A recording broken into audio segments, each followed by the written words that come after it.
Thanks for tuning in to Watch the Ordinary Filmmaker. It's Tuesday, October the 19th, 2021.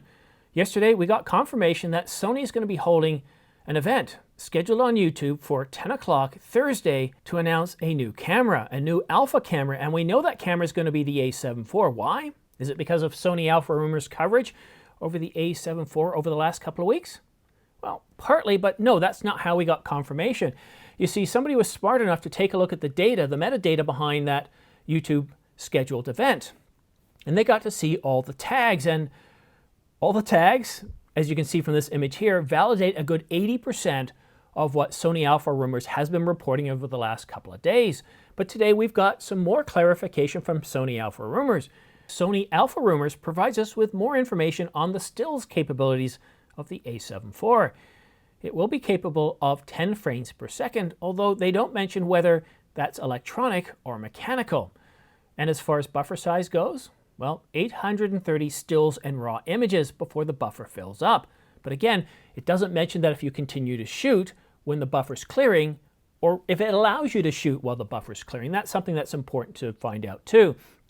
But again, we should know this pretty shortly, because once they announce on Thursday, there's going to be a ton of videos coming out by DP Review and a whole bunch of others who actually have this camera that are using it and testing it right now. All those channels that aren't talking about the Sony a74, pretty good chance that they are under an NDA, have it, and, well, they'll be releasing a video. But that's not all. We also know that the ISO range is going to be up to 204,800, and this is considerably higher than what Sony Alpha Rumors was reporting in the early weeks, where they said it was around 64,000 ISO. And I thought that was a little bit low, and yeah, this seems more in line with what you'd expect from a camera like this. Now the EVF, the 3.6 million EVF, will be capable of 120 frames per second, and we also have clarification on the video modes. So we are going to be able to get 7K oversampled 4K 30, and up to 60 frames per second in 4K, we'll be able to get 4.8K oversample Super 35. And I really like these video specifications. It seems like a very, very powerful camera. The only thing that seems a little bit meh is the 10 frames per second. I would like to know a little bit more. Is that 10 frames per second mechanical, and maybe we get up to 20 frames per second electronic? Because when you look at it compared to the R6, it certainly seems not as impressive on the stills capability modes. But again, this is a rumor. We'll find out more come Thursday. Now, the one thing that you're probably really keen on is the price of this.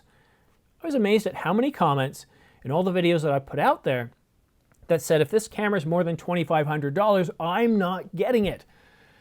Well, the price is going to be, and this is in euros, the price in euros is $27.99. And that's good news. It means it's probably going to be about $200 to $300 less than that.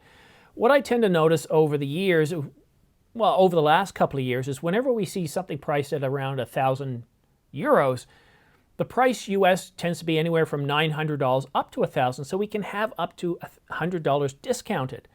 So with a camera priced at around $27.99, I wouldn't be surprised to see if the camera drops down to about $24 or $25.99 US. Now, I really do think that the key price to get in here is $24.99, but we'll just have to wait till Thursday to find out that actual price. What do you think of this camera? I'm actually pretty excited by this camera. I think Andres at Sony Alpha Rumors has done a really terrific job over the last couple of weeks in rounding up these rumors and getting them validated and getting them as correct as he had. Now, he did say at the beginning that he was 99.9999% sure. And even on the weekend, when we didn't have any sort of invitation or announcement by Sony of an event coming up, I thought, well, it's weird. Why would you say 99.9999% sure? It's kind of like Craig from Canon Rumors saying it's a CR3, consider it fact with the R5. It led me to believe he knew something, but it wasn't until Monday that we actually got the invitation. We got the validation through the tags in the video, and we know this is going to be an incredible camera, like 33 megapixels, the new Bion's XR processor. It's going to be capable of 15 plus stops of dynamic range. It doesn't mean 16, it just means it's, well, 15 plus stops of dynamic range. It's a little bit more than 15. And that's going to be really great for photos and stills. S-Cinetone 10-bit 422 HLG. So if you're shooting in 8-bit, you're going to use S-Cinetone. If you're going to be shooting in that 15 stops of dynamic range, you're going to want to shoot with log, and you've got S-Log 3. And of course, this camera has all-eye. Now, the one thing I noticed that Sony Alpha Rumors took out of these specs is details regarding the LCD. Now, he did confirm that's a fully articulating flip screen and that there's some new touchscreen functions or menu functions, and it's got the same menu system as the A7 III, but in terms of how many million dots, we don't know. If I was a betting man, I'd say it's going to be 1.44 or 2.36, and I might just go with 1.44. That helps them cut down on the price and maybe get it in at $24.99. What do you think? What do you think we're going to get in terms of a flip screen? What's the resolution going to be there? Some other things, I mentioned this previously, 5.5 stops of stabilization. It's going to have Wi-Fi. It's going to have USB. It's going to have, I'm losing my words here, it's going to have the same design as the A7S III, same heat sink, and of course, that same menu system. It's looking to be a very, very powerful camera. Again, the only thing I go back to is 10 frames per second.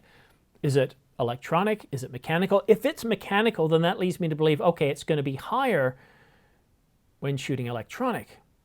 I can't imagine that it's only 10 frames per second. Cameras that cost about $1,000 less or $1,500 less shoot around 10, 11, or 14 frames per second. So this is one area that I'm kind of like, what? Because if you're into stills and you look at this and you're going like, seriously? $2,500 and it only does 10 frames per second? Again, rumors, and while 80% of these are validated and he might be getting this and this might be accurate, let's just wait until Thursday until we hear it directly from Sony's mouth. Now, I did ask Andres if he'd like to give us a quote for this video. And Andres said, "It's been a very hard year for everyone and for myself too. I'm just happy we can enjoy talking about cameras again." And yeah, it's been a pretty much of a lull year. I said earlier that, we had a big announcement at the beginning of the year with the Alpha 1, and then we haven't had much since this camera. And some of you said, yes, but Simon, we've had the Nikon ZFC and a few others, and yes, and they are great cameras, but I'm talking about big announcements, like the flagship cameras, like the A7 III, which helped change the world and the perception of mirrorless, and here we have its successor. The A74 is a big deal. And Andres, I think you did a great job of covering the A74. You certainly got me excited. You got me excited to the point where I want to buy one of these. This is definitely a lot more affordable to me than the Sony A7S III.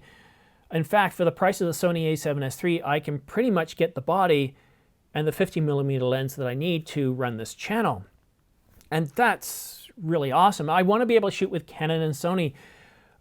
They together have about 70% market share. And yes, I would love to have the Nikon Z9 too, but that's not going to happen. That is just way too expensive for the size of my channel. But yeah, I'm excited.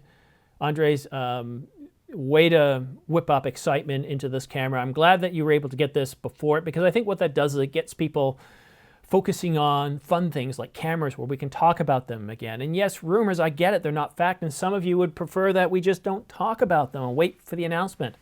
But seriously, where's the fun in that? Let's talk about it. Let's understand that they're not always 100%. And then on the day off, we can look at reality and say, yes, this is something I want to buy, and appreciate it for the piece of technological art that it is. I was just watching Apple's key event yesterday, and when I watched it a second time, the thing that caught me the most is when I was looking at those images of the processor and just imagining and understanding what goes into producing semiconductors. If we go back to 1979, you were lucky to get 256,000 semiconductors on a single chip. And look at where we are today. 57 million transistors, up to 64 gigabytes of memory on the same chip, unified system on a chip. It just seems staggering to me when you actually understand all the different individual components, the etching that goes into the chips, the semiconductors. It's just absolutely staggering. And when we see what these cameras are able to produce, and to understand the amount of information that must pass through and be processed, so captured by the sensor, run through the processor, and stored at such a fast frame rate to produce 7K oversampled 4K at 30 frames per second, it's just mind-boggling. And I think sometimes we hear about the R5 and the Alpha 1, and then we look here and go like, it doesn't do 6K, or it doesn't do 5K. And, you know, I think that's the wrong approach. I think we need to understand that a camera priced at $2,500, the same price as the Canon R6, it has several video capabilities that are in excess to what the Canon R6 can do. So that's why I'm really excited to see how this camera is going to perform and to get the actual announcement on Thursday. But who knows, by the time Thursday comes along, Sony Alpha Rumors might have even more information. And please don't forget to like and subscribe. It really does help this channel grow, and it also helps make me feel good about putting out these videos. When I see, you know, 20, 30, 40, 50 new subscribers a day, it, you know, it's like a pat on the back. It makes me feel good, and it also helps the channel grow. Based on YouTube's algorithm, they will send it out to more people, so more subscribes, more likes, and more comments. But thank you so much for watching. Stay tuned. As more information comes out, I'll report it to you. But that's it for now. We'll see you again soon.